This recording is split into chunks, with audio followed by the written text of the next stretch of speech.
اسلامی نقطہ نظر سے جہیز کا ایک ہی نقطہ نظر ہے کہ داماد کی حیثیت کو دیکھا جاتا ہے. اس کی ہڈی پسلی اگر مضبوط ہے, بزنس مین ہے, کمانے کھانے والا بندہ ہے, تو کوئی جہیز کی ضرورت نہیں ہے. یہ اپنی بیوی کے لیے خود کمائے, یہ بقرعید کم میں نہیں آوڑا, ٹھیک ہے, یہ کمائے بیوی کے لیے.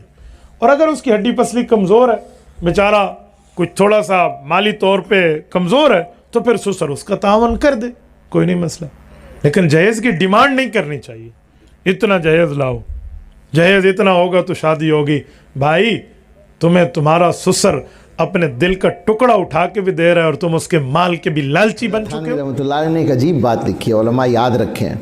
حضرت نے فرمایا کہ مجھے اپنے لیے جنت کے درجوں کا, یعنی بلند درجوں کا وسوسہ بھی نہیں آتا, یہ خیال بھی نہیں آتا کہ مجھے بلند درجے ملے. دیکھیں کتنی بڑی شخصیت ہیں جن کے بارے میں ہم قسم بھی کھا لیں تو امید صحیح ہوگی کہ انشاءاللہ ان کے درجے یقیناً بہت بلند ہوں گے, لیکن وہ یہ کہتے ہیں, یہ بندگی ہے. وہ فرماتے ہیں کہ مجھے اپنے لیے جنت کے درجوں کا وسوسہ بھی نہیں آتا, بس اتنی تمنا ہے کہ جنت میں جگہ مل جائے, چاہے جنتیوں کی جوتیوں میں جگہ مل جائے. اور وہ اس لیے نہیں کہ میں جنت کا حقدار ہوں, بلکہ اس لیے کہ عذاب کی برداشت نہیں ہے. حقیقت یہی ہے. ہم سوچیں اگر وہ تو بڑے آدمی ہیں, تواضعاً یہ بات کہہ رہے ہیں, ہمارا قصہ تو بالکل ایسا ہی ہے کہ جنت کے لائق تو ہم. جب سب کچھ قرآن حدیث میں ہے تو اماموں کی تقلید کیوں ہے؟ بھائیو میں نے یہی کہا کہ سب کچھ قرآن حدیث میں ہے, لیکن سمجھیں گے کس سے؟ سمجھیں گے پیغمبر کے صحابہ سے. صحابہ کا شاگرد امام ابو حنیفہ ہے, اس نے ہمیں بات بتا دی. جیسے حضور کا فرمان حضور کا شاگرد صحابی سناتا ہے, ویسے صحابہ کا فتویٰ امام ابو حنیفہ صحابہ کا شاگرد سناتا ہے. حضور کا فرمان حضور کا شاگرد بتا رہا ہے, صحابہ کا فرمان صحابہ کا شاگرد بتا رہا ہے. اس بنیاد پہ ہم نے ائمہ کرام کے مہارت کے طور پہ ان کی بات کو مانا ہے. اور میرے بھائی مانتا تو بھی قرآن حدیث نہیں ہے, زیادہ جرت نہ کر, میں تیرے اندر کو جانتا ہوں. بتاؤں اگر تم صرف قرآن اور حدیث کو مانتے نا تو تمہارے مولوی کتابیں نہ لکھتے, تمہارے مولوی ایک کتاب بھی نہ لکھتے. تمہارے مولویاں تو کتاباں دے ڈھیر لکھ دیتے ہیں. کیوں لکھے ہیں تمہارے مولویوں نے کتابیں؟ قرآن حدیث سمجھائی ہے. تو میں نے کہا آج کا مولوی قرآن حدیث سمجھائے تو ٹھیک ہے, صحابہ کا شاگرد ابو حنیفہ سمجھائے تو ناجائز ہو جاتا ہے. دماغ خراب ہے تیرا, عقل کو سامنے رکھ کے بات کرے. صحابہ کا شاگرد لکھا کے سمجھا دے, اجی نہیں مننا قرآن حدیث, تیرا مولوی لکھ کے آپ کے مسائل ان کا حل مولانا مبشر صاحب لکھ کے دے دے تو ٹھیک ہو جاتا ہے, مولانا روپڑی صاحب لکھ کے دے دے تو ٹھیک ہو جاتا ہے. تھوڑا گزارا کر. اگر سچا اہل حدیث بھائی تو میرا ہے, میں تجھے کو کافر مشرک نہیں کہہ رہا, تجھے گالی نہیں دے رہا. اگر تو سچا میرا اہل حدیث بھائی ہے نا, تو پھر اپنے مولوی صاحب سے کہہ کہ مولوی صاحب صرف قرآن کا ترجمہ لکھ کے دو, صرف حدیث کا ترجمہ لکھ کے دو, باقی ساری کتابیں الماری میں رکھ دو. اگر تم سچے ہو. اگر تیرے مولانا صاحب, میں تو بڑی عزت سے نام لیتا ہوں, میں گالیاں نہیں دیتا, وہ تیرا ظرف ہے. اگر تیرے حضرت مولانا صاحب کتاب لکھتے ہیں اور تو بڑے شوق سے پڑھتا ہے, تو پھر گلا احناف پہ نہ کر کے امام ابو حنیفہ کی بات کو مانتے, بلکہ تجھے زیادہ ہمیں سلام کرنا چاہیے کہ او حنفیو تم تو بہت اچھے ہو, صحابہ کے شاگرد کی تو مان رہے ہو, اسی تے 1400 سال دے مولوی دی مان رہے ہیں, 14 سال بعد کسے مولوی دی مان کے بیٹھے ہیں. تھوڑا سا تو گزارا کر دو. چلیں لے ہو گیا.